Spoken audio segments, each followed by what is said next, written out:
రాజ్యాంగ దినోత్సవం సమాన హక్కులతో వైవిధ్య భారతాన్ని ఒక్కటి చేసిన పవిత్ర గ్రంథాన్ని గౌరవించుకునే వేడుక. ప్రజాస్వామ్య విలువలే పునాదులుగా సామాజిక భారత నిర్మాణానికి నాంది పలికిన బాబాసాహెబ్ అంబేద్కర్ను స్మరించుకునే రోజు. అసలెందుకీ రాజ్యాంగ దినోత్సవం? కులరహిత పోరాటంతో నిమ్న వర్గాలకు వెలుగుబాట చూపిన యుగకర్తకు కేంద్ర ప్రభుత్వం ఎలాంటి నివాళులర్పిస్తోంది? రాజ్యాంగ దినోత్సవం నిర్వహణ ద్వారా మోదీ సర్కార్ ఎలాంటి సందేశమిస్తోంది?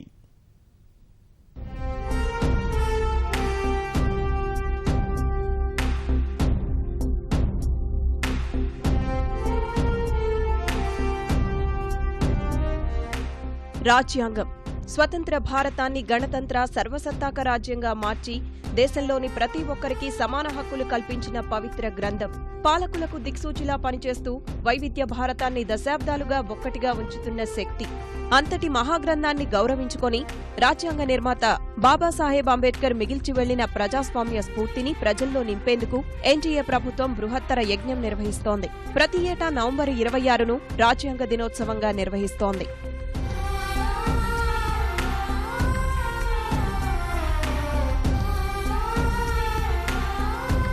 1950 జనవరి 26 భారత రాజ్యాంగం అమల్లోకి వచ్చిన రోజు.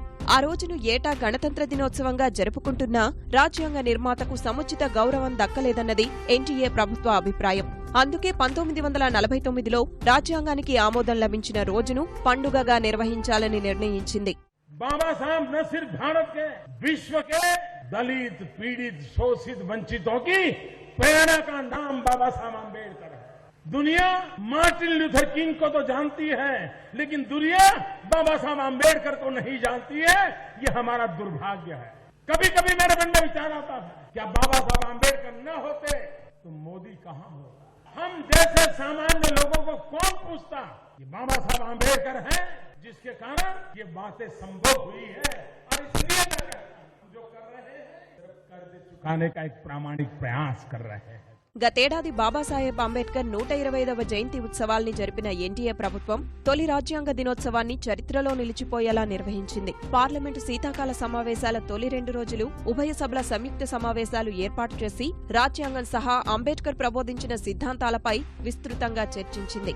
రాజ్యాంగం ఆమోదం పొందిన రోజును గుర్తు చేసుకునేందుకు పార్లమెంటు ఉభయ సభల సంయుక్త సమావేశం ఏర్పాటు చేయడం చరిత్రలో అదే తొలిసారి. స్వచ్ఛ భారత్ ను ప్రజా ఉద్యమంలా మార్చి పరిశుభ్రతపై ప్రజల్లో విస్తృత అవగాహన తీసుకొచ్చిన కేంద్ర ప్రభుత్వం రాజ్యాంగ విషయంలోనూ అదే వ్యూహం అమలు చేస్తోంది. ప్రభుత్వ ఉద్యోగులు, పాఠశాల విద్యార్థులంతా రాజ్యాంగ పీఠికను చదవాలని నిర్దేశించింది.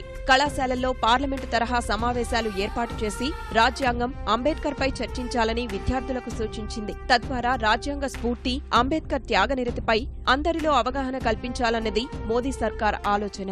26 नवंबर संविधान दिवस के रूप में मनाना 2015 से प्रारंभ किया।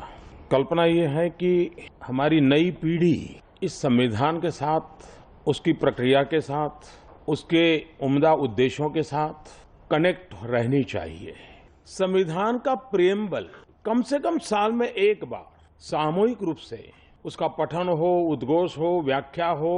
इससे लाभ ये होगा कि संविधान के महात्म्य का सामान्य जीवन में एक स्थान बनेगा।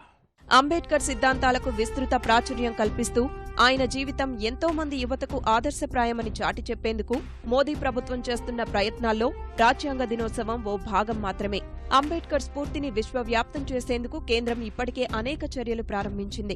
ముంబైలో 400 కోట్ల రూపాయలతో స్మారక చిహ్నం నిర్మాణానికి శ్రీకారం చుట్టింది. 1921-22 మధ్య లండన్లో అంబేద్కర్ నివసించిన ఇంటిని ప్రదర్శనాలయంగా మార్చింది. మరో 3 స్మారక కేంద్రాల్ని నిర్మించాలని తలపెట్టిన ఎన్డీఏ ప్రభుత్వం పంచతీర్థాలతో అంబేద్కర్కు ఘన నివాళి అర్పించేందుకు ప్రయత్నిస్తోంది. जब जब हम संविधान का स्मरण करते हैं, हमें डॉक्टर बाबा साहब आम्बेडकर का पुण्य स्मरण साथ साथ याद आता है। संविधान यानी बाबा साहब यानी संविधान। ऐसी जीवन की सिद्धि किसी भी व्यक्ति के जीवन में असंभव है जो बाबा साहब आम्बेडकर के जीवन में हम आज अनुभव कर रहे हैं। बाबा साहब ने नहीं कहा था, उनके कालखंड में शायद किसी ने उतना रिकॉग्नाइज भी नहीं किया होगा, लेकिन जैसे समय बीतता गया हम सबको लग रहा है कि कितना महान काम हम लोगों के लिए हुआ है। అంబేద్కర్ జీవితాన్ని ఎరిగిన వారు ఆయన ప్రతి ఒక్కరికి స్ఫూర్తి ప్రదాత అంటూ ప్రధాని మోదీ చేసిన వ్యాఖ్యలు అక్షర సత్యమని అంగీకరించి తీరుతారు.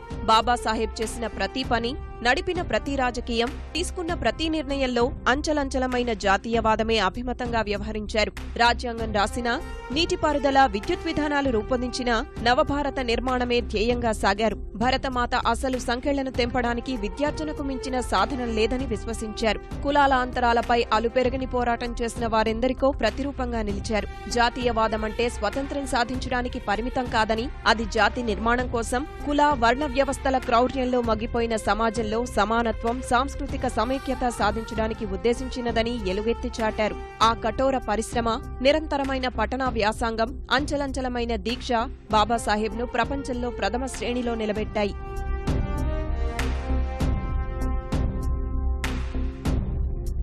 దేశంలో ఇటీవల అసహనం పెరిగిపోతోందన్న ఆరోపణల మధ్య రాజ్యాంగ దినోత్సవం నిర్వహణ ప్రాధాన్యం సంతరించుకుంది.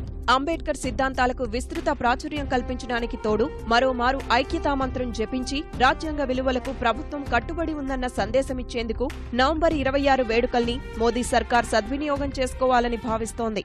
विविधता में एकता, यही हमारे देश की पहचान है, ये हमारी ताकत है.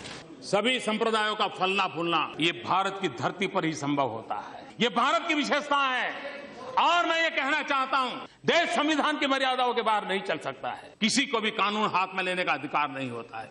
किसी को भी संप्रदाय के आधार पर किसी के साथ डिस्क्रिमिनेशन करने का अधिकार नहीं होता है. मैंने बार बार कहा है, मेरी सरकार का एक ही धर्म है, इंडिया फर्स्ट. मेरी सरकार का एक ही धर्म ग्रंथ है, भारत का संविधान. मेरी सरकार की एक ही भक्ति है, भारत भक्ति. मेरी सरकार की एक ही पूजा है, 125 करोड़ देशवासियों का कल्याण. मेरी सरकार की एक ही कार्यशैली है, सबका साथ सबका विकास.